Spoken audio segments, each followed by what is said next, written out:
Hi, I'm Deborah, and this is where I share all things watercolor. Welcome back to my channel. Thanks for being here with me today. Okay, today we're going to be diving into one of my favorite techniques for painting with watercolors, which is wet on wet. By the end of this video, you're going to know exactly what wet on wet is, you're going to know how to use it, and you're going to see the benefits of using it with your painting. While you're here, I would really love it if you would hit that subscribe button and give me a like and a follow. As a new channel, I'm just trying to get these videos out to people just like you who are interested in trying something new, and you could really help me by subscribing and sharing this channel with your friends. And for those of you who have already done that, thank you. I appreciate it so much.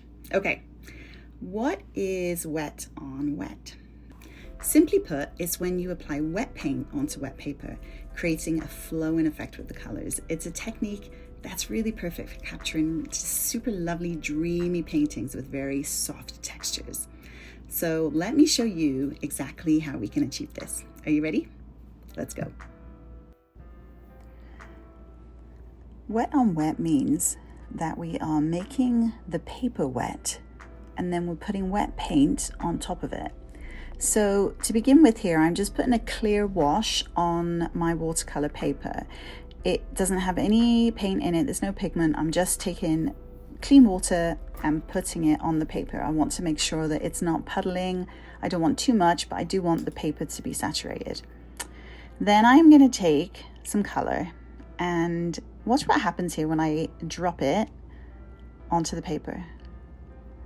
It's like a little firework. Sometimes color kind of explodes and it's so fun to watch. You never really know what it's going to do. I have found that some colors will do this better than other colors. This green I'm using is fantastic for this. It's just spreading out and it literally looks like a little firework. But when I do a different color here next, you will see that the effect isn't quite as much. It does still spread out, but it's not quite as good these other colors. So just depending on which color you use, and I don't honestly know why some colors do this and some colors don't, but this always seems to be the case. So dropping wet paint onto wet paper is one way of using the wet on wet technique. It can provide some really unexpected results, and until you do it, you're not really sure what's going to happen.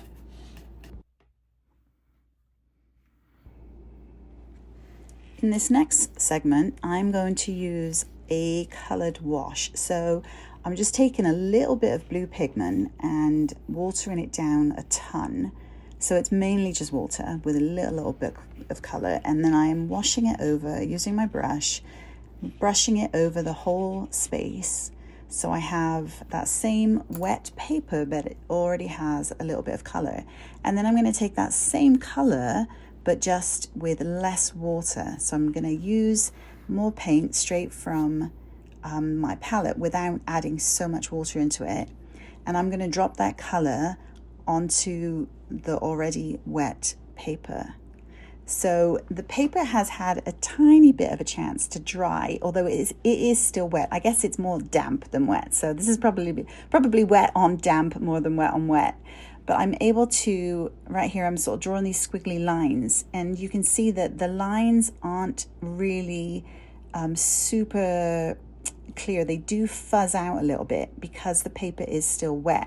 And so it still gives you that very soft effect. This is really good if you're going to be painting some ocean, or if you, anything that you want to give a really soft effect to. This is a really nice way of doing it. Okay, for this last section, I'm going to show you how you can take these two techniques and actually use them when painting something that you might consider a picture that looks more like an actual object rather than just squiggles and lines. So here I'm going to make up some green. I took some blue and some yellow, mixed it together, and I'm going to paint the basic shape of a leaf. Now, this is certainly not realism, but you can see that it is the shape of what you would recognize as a leaf. Now, I've got some green, but I want my leaf to look like it's not just a flat green leaf on a piece of paper. I want to give it a little bit of life. So I'm using this wet on wet technique to drop different shades of the green into the wet paint.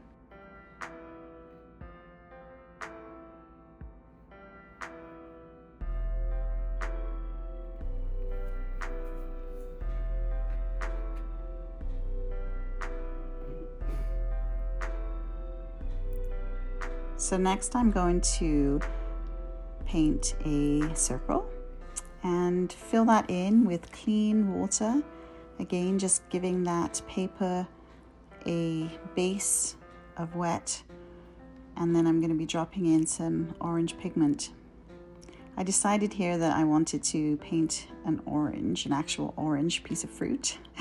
And again, this is not realism, but instead of just having a flat orange circle, I wanted to give it a little bit more depth. I wanted to leave a little bit of a white space for a highlight.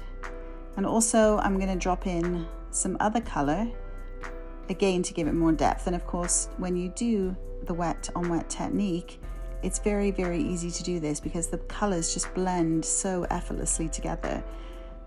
They've got that water there, they've got the ability to just blend together and give the whole painting just a really more refined look than if it was just an orange circle on the page. I really do like this wet on wet technique for the blending capability that it has. It can really, really change your paintings. It's definitely worth a try.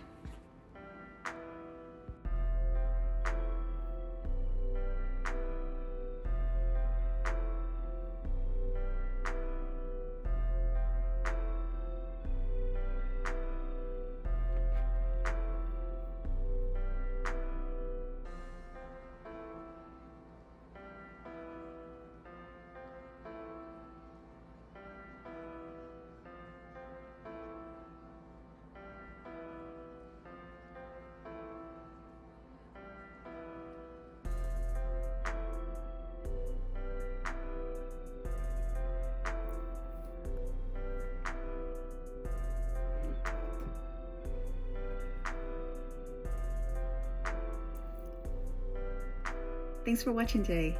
Please leave a comment below and tell me if you try any of this out. I'd love to see what you guys get up to. Don't forget to subscribe, and I'll see you in the next one.